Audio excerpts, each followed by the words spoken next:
Hey, what's up, guys? So PWG All-Star Weekend 9, Night 1. I felt like with this show, they were going for more of a showcase-style feel to it. You know, each and every match kind of had like its own promotional type of feel. You know, you kind of had like your CZW match, your Chikara match, your Evolve match, your Dragon Gate USA match, your ROH match, your PWG match. So this show right here, it felt like they were definitely going for that. With Night 2, they were kind of going for more of a dream match type of feel throughout the whole show. So once again, just another great weekend for PWG. This is kind of like their counter to WrestleMania weekend. I think this event took place a week before WrestleMania, or 2 weeks before WrestleMania. So we start off the show with Paul London and Kevin Steen. I felt like this is more of a ROH legend versus the ROH, you know, the present day ROH guy, Kevin Steen. So I thought this was a weird way to start off the show. I wouldn't say this was great. Definitely not as good as London's match against Richards. You know, they were going for a lot of comedy in the beginning, and you know, part of the match is very, very dry, and it went 20 minutes, which I think is a little long for London right now, especially with this. You know, it was a very slow-paced style match. Surprisingly, London actually won the match with the Shooting Star Press over Steen. The finish kind of irked me, to be honest with you. It just, you know, it was a great rub for London. You know, if he's going to try to make a big comeback, you know, he definitely needed the win more than Steen. Don't get me wrong, but I don't want Steen to pull a Jericho, and after he loses the belt, he's going to start, you know, jobbing to everybody. It's just, I don't know. You hope that doesn't happen, and it's kind of insulting to some of the fans' intelligence. I mean, why were we supposed to believe that, you know, London, who's not even in ring shape yet, is going to beat the former ROH and PWG champion, who's held both belts for like almost a year? So that's how I felt about that. But next matchup, we had Johnny Gargano and Chuck Taylor of Team Fist taking on the Young Bucks.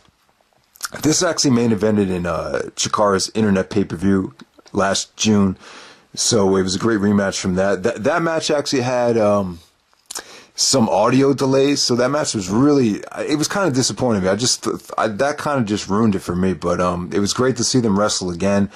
It's been a tough match to book because Gargano and Taylor are under contract in Dragon Gate USA, and they're actually broken up now in Dragon Gate. So PWG is really the only promotion that could deliver this match now. So it was a great follow-up, you know, great match for the second match of the night. You know, just all two of the best tag teams on the indies. You know, two of the probably top 5 over the last couple of years going at it here, and it's a match that hasn't been overdone. So I really enjoyed it. You know, this is actually Gargano's debut in PWG. I don't know why it took so long to get him in there, but you know, he looked great. Him and Chuck Taylor actually busted out a new finisher where I think Gargano goes for the Ace Crusher and Chucky goes for like a double stomp off the top rope. So that was an awesome finisher that they hit.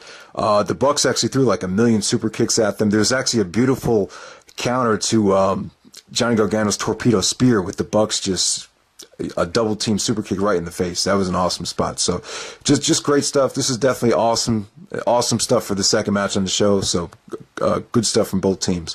Next up, we had Eddie Edwards and Jay Lethal. You know, two of the biggest ROH stars going out of here. There's a match that's never been done in ROH. I don't believe it has. I actually thought they should have feuded heading into Best in the World. I thought at that time you could have had Lethal kind of call Edwards out for getting too many title shots and being overrated.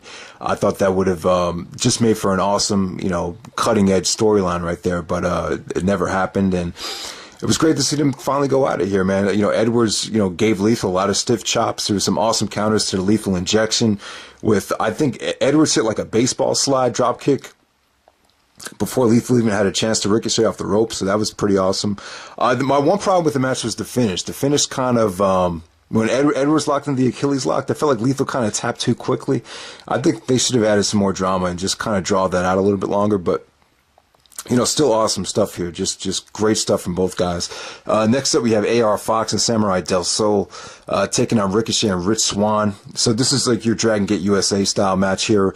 And I have to say, the Dragon Gate talent really, they stole the show on both nights. They had the match of the night on both nights. The fans are really into their stuff. It's just a shame that they're stuck under contract there, because I don't think Dragon Gate USA and Evolve. I think the business philosophy needs to change over there, and it's a shame because if you watch a lot of their shows and a lot of their matches, they just don't get the kind of crowds where they can really feed off the energy, and the shows just never reach that level anymore. So I just and PWG they just fit right in, man. They just looked awesome here. The chemistry between Del Sol and Ricochet was amazing here. This is just poetry in motion, just great stuff. This is AR Fox. I believe AR Fox's debut in PWG, so he got standing ovations on both nights. He got treated with a lot of respect, so definitely the match of the night right there.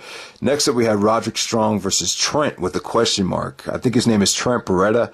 Honestly, guys, I've never heard anything about him. I heard he had some association with WWE Developmental, but I'm not sure what happened.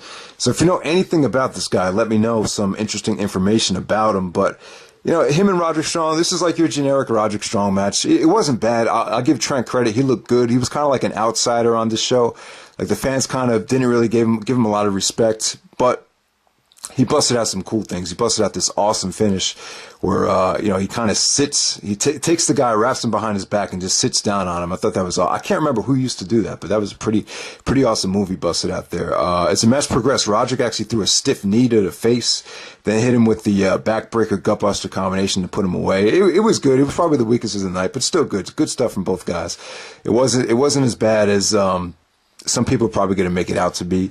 But the next match, we have Future Shock, Cole and O'Reilly taking on the Unbreakable fucking machines of Michael Elgin and Brian Cage Taylor. The selling point for this is kind of a match that they didn't get to book for DDT4 last January, so they had a chance to book it again. It was good. I thought it could have been a little bit better.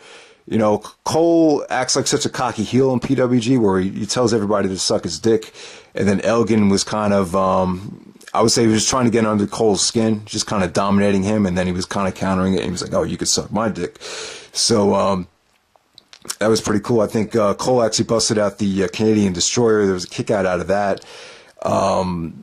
It was, you know, I think it could have escalated a little bit better. There was an awesome sequence when everyone hit their finisher with Brian Cage Taylor ending the sequence with the discus lariat. That was pretty cool. Could have been a little bit better, but, you know, still great stuff from both teams. Next up, we had the main event. We had Sami Callihan versus Drake Younger. This is like your CZW style main event, guerrilla warfare match, number one contenders match. So Callihan versus Younger. What can I say, man? Drake Younger, this guy's going to kill himself. Just another awesome showing from him. He put his body on the line. This is crazy. Sami actually did a razor's edge to him, and he took a bump out of the ring onto a set of steel chairs. They used thumbtacks. There was cop killers in the chairs. There was just a lot of, you know, Younger actually busted his head open, bleeding like crazy from the top of the head. So, you know, you just feel bad for the guy. You know, you just hope he doesn't, you know, kill himself. It just seems like PWG is using this guy to destroy his body. So I was very happy how the second night ended because it was a great weekend for Drake Younger, and I can make the argument that Drake Younger might have been the MVP of this whole weekend. I think it's true. You know, he was in the main event of both nights, and I thought, you know, both nights he delivered great stuff. So him and Sami put on a great number one contenders match. So Drake Younger actually goes over Sami to challenge Adam Cole for the belt on night 2. So with night 1, just awesome stuff all around. Just I give this about an 8.5. I think that's a fair rating. Next up, we have All-Star Weekend Night 2. We start off with Jay Lethal and Willie Mack. Willie Mack's kind of lost a lot of steam. Very, very good short match. Not going too long. But, you know, Willie Mack is, everyone thought he was going to be the next PWG champion, and they're not, I don't know. They're just not really using him that much anymore. So Lethal gets the win over Mack in a nice short and sweet match. Next up, we have Gargano and Chuck Taylor taking on the RockNESS Monsters. The RockNESS Monsters are really, I don't know, the Southern California fans just really don't give a shit about them anymore. They're actually chanting were they chanting "fuck you, Yuma"? Or they were chanting "Yuma sucks"? I don't know. They don't like, I don't know, maybe it's because of the TNA thing, I'm not sure, but the RockNESS Monsters have really fallen off. But it was nice to see them on the show. Gargano and Taylor got a good match out of them. That's pretty much all it was. Next up, we have Paul London and Trent. London and Trent was good. I actually thought this was slightly better than London's match against Steen, and I think it was probably just a little bit better, or pretty much on the same level as you know, Trent and Roderick Strong. You know, it kind of got off slow, but I thought London looked more impressive here than he did on the previous night. And you know, Trent, the same stuff from Trent, so good stuff from both guys. Next up, we had AR Fox and the Inner City Machine Guns of Rich Swan and what's his name, Ricochet. So you had Dragon Gate versus PWG here. The Unbreakable fucking Steam Machines of Kevin Steen Brian Case Taylor and Michael Elgin. A great power versus speed match, athleticism versus size. Long match. There was a lot of fun in the beginning, and as the match progressed, this turned into like a tornado tag where everyone was just killing it with the near falls and the power bombs and the athleticism and the high spots. There's an awesome sequence where, you know, AR Fox, Swan, and Ricochet all busted out of the ring and, you know, just did their own thing at the same time simultaneously. I thought that came off really, really awesome. So this is definitely probably the match of the weekend. This is kind of like their ants. I don't think they actually booked this match in advance. This was kind of just thrown together on the last day. I think someone actually pitched the idea on Twitter to actually go ahead and do this match. But this is kind of like their counter to the traditional six-man Dragon Gate match, with this being the first time it was PWG versus Dragon Gate. So great stuff there. Next up, we had TJ Perkins versus Samurai del Sol. This is awesome. Now, I'll tell you, I can't believe the Generico del Sol matches from Evolve were so, you know, didn't really receive a lot of high ratings. That just goes to show you that Evolve's crowds are just lacking. Because you think Del Sol and Generico, this guy is so talented. They could have put on a match of the year easily. But Perkins and Del Sol, you know, Del Sol is, you know, more of a luchador, and Perkins has a lot of experience wrestling in Mexico against luchadors, so it just made for a great combination. You know, the lightning quick style of Perkins versus the, you know, the lucha style of Del Sol. This was just a great piece of art right here. Just really, really good stuff. I give this about 3 3/4 stars. It really, you know, turned into something special as the match progressed. So good stuff. Next up, we had Sami Callihan versus Kyle O'Reilly. And you could definitely argue this being the match of the night or match of the weekend. It was that good. It was just in a tough place on the card, and it went very, very long. With the super card like this, it's just really, really tough to book this style and this kind of a match. But it really, really delivered. You know, O'Reilly wasn't, you know, the fans were definitely on Sami's side, but as the match progressed, O'Reilly was busting out everything that the fans really turned.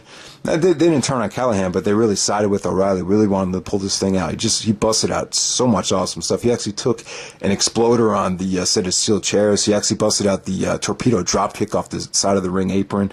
And I think it was O'Reilly that hurt his ankle, and, you know, Callihan was going after the ankle. To counter that, O'Reilly actually threw a knee right in Callahan's face. So just great psychology, great storytelling. The ending sequence was pretty awesome. It turned into more of a submission based match with them just trying to go after each other's knees, and just awesome finish with you know, Callihan actually tapping out to the triangle choke from Kyle O'Reilly. So, you know, awesome stuff. Next up, we had the Young Bucks versus the Dojo brothers of Roderick Strong and Eddie Edwards. You know, these two teams have had great matches in the past. Roderick has great chemistry with the Bucks. So, yeah, and just, you know, great stuff. Just balls to the wall, athleticism, and action here is pretty much all I could say. And I love the desperation spot. I think Eddie and Roderick hit this, you know, that finisher. It's kind of like a double team iconoclasm spot off the top rope. And then I think it was Nick Jackson went for the 450 splash on the referee just to break up the count. That was awesome desperation. And the tag team titles were on the line here. So the Bucks actually successfully retained over the Dojo brothers. Awesome match. Next time we had the main event. We had Adam Cole and Drake Younger for the PWG title. I thought this was good. This is a great showing from Younger. He didn't have to kill himself here. Cole played the a cocky heel to a T here, man. He really did. He really just played that cowardly heel that, you know, was trying to do anything to put Drake Younger away. You know, he cheated behind the referee's back, where he kind of faked the referee out and ended up using the belt to try to get the pinfall. I think Younger actually busted out 2 cop killers, or gringo killers, and Cole kicked out of both of them. Those were great near falls right there. So I just thought Cole did a great job of putting Younger over. You know, Younger kind of had a connection, like a Mikey Whipwreck kind of connection with the fans tonight, you know, and I really bought into it. You know, I really bought into, you know, Younger possibly dethroning Cole here for the championship. So awesome main event, you know, just an awesome set of shows. Great weekend for PWG. Hope you guys check out the shows. So we'll see what happens with PWG in the future.